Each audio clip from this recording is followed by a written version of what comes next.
These are my top 5 moments from NXT. At number 5, we got the Javon Evans promo with Josh Briggs.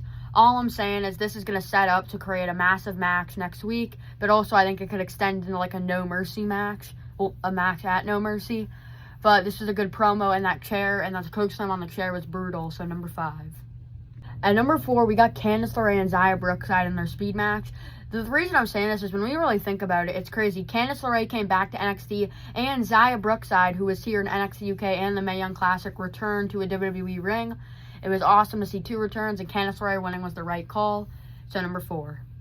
At number 3, we have Blake Monroe and Ariana Grace talking in the back. All I'm saying, this can hint towards a future team-up, which would be an interesting duo, especially with Stax maybe on their side. That would be an interesting faction, and that would actually be really cool, and I kind of want to see that, so this is number 3. At number 2, we have the Joe Hendry and Hank and Tank team-up, with Cutler James holding Hank and Tank by the throat, and it was so funny, the secret weapon, he just screamed, "Joe Hendry!" And Joe Hendry showed up. The only reason this is at number 2 is because I think the number 1's even a bigger surprise, because Joe Hendry's been on NXT a lot later, but this was still very funny and an interesting surprise, and hope Tank and Tank get the win, so number 2. At number 1, you probably guessed it, DIY showing up in NXT.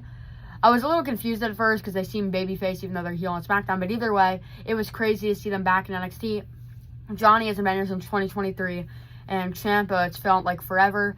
They made their debut 10 years ago, like practically around the exact same time as right now in NXT, and they're 2 crazy pivotal roles in NXT history.